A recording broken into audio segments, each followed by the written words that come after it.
ஒரு மிகப்பெரிய மலைக்கு பக்கத்துல ஒரு குட்டி காட்டுல ஒரு கரடி வாழ்ந்துட்டு வந்துச்சான். அந்த கரடிக்கு ஒரு குட்டி கரடி மகனா இருந்துச்சாமா. அந்த குட்டி கரடி எப்பவுமே சுட்டித்தனம் செஞ்சுட்டே இருக்குமாமா.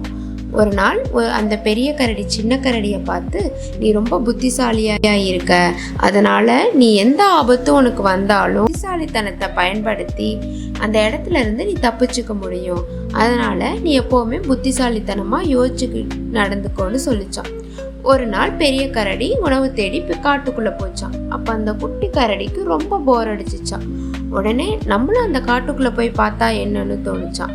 உடனே மெதுவா நடந்து காட்டுக்குள்ள போக ஆரம்பிச்சிச்சு அந்த குட்டி கரடி. காட்டுக்குள்ள போன குட்டி கரடி சுட்டித்தனமா எல்லா பாறையிலும் ஏறி குதிச்சு விளையாண்டுட்டு இருந்துச்சான். அப்ப திடீர்னு ஒரு உருமல் சத்தம் கேட்டுச்சான். பயந்து போன அந்த குட்டி கரடி சத்தம் அந்த பக்கம் பார்த்துச்சான். அப்போ ஒரு பெரிய புலிக்குட்டி கரடியை பார்த்து சிரிச்சுச்சான். உடனே பயந்து போன அந்த குட்டி கரடி, என்ன சாப்பிட போறீங்களா அப்படின்னு கேட்டுச்சான். உடனே புலி சொல்லிச்சான், கண்டிப்பா கரடி, கறி சாப்பிட்டு ரொம்ப நாள் ஆச்சு, அதனால நீதான் இன்னைக்கு எனக்கு மதிய உணவு அப்படின்னு சொல்லிச்சான். இதை கேட்ட குட்டி கரடிக்கு பயமா இருந்தாலும் அதுக்கு எந்த சூழ்நிலையா இருந்தாலும் புத்திசாலித்தனத்தை பயன்படுத்தி தப்பிச்சிடலாம் அப்படின்னு அவங்க அப்பா கரடி சொல்லியிருக்காங்க இல்லையா, அது ஞாபகம் வந்துச்சான். உடனே தைரியத்தை வர வச்சுக்கிட்டு குட்டி கரடி சுத்தியும் முத்தியும் பார்த்துச்சான்.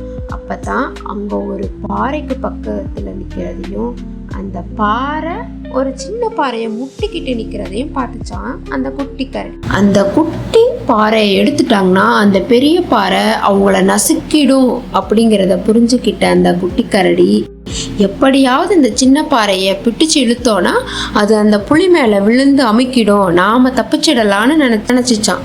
தனக்கான பலமும் இல்லைங்கிறத புரிஞ்சுக்கிட்ட குட்டி கரடி அப்பதான் அதுக்கு ஒரு புத்திசாலியான ஒரு யோசனை வந்துச்சான். உடனே புலிகிட்ட கேட்டுச்சான், உனக்கு ரொம்ப பெரிய பலம் இருக்குமாமே அப்படின்னு கேட்டுச்சான். அதுக்கு அந்த புலி சொல்லிச்சு, ஆமா, இந்த காட்டுல சிங்கராஜா யானைக்கு அப்புறம் எனக்கு தான் பலம் அதிகம்னு சொல்லிச்சான்.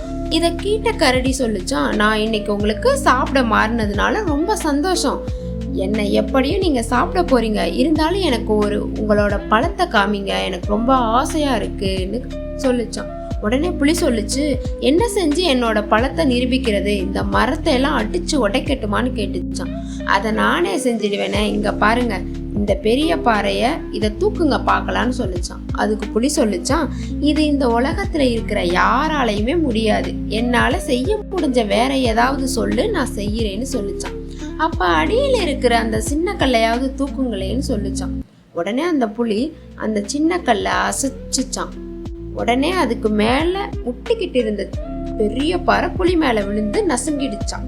இத பார்த்துட்டு நின்னுட்டு இருந்த குட்டி கரடி இதான் சாக்குன்னு அடுத்த பக்கம் பார்த்து ஓடி தப்பிச்சிடுச்சான். கொஞ்ச நேரத்துக்கு அப்புறமா அதை தேடி அவங்க அப்பா பெரிய கரடி வந்துச்சான். நடந்ததையெல்லாம் கேட்டு தெரிஞ்சுக்கிட்ட கரடி புத்திசாலியான தன்னோட மகனை ரொம்ப பாராட்டுனாராம்.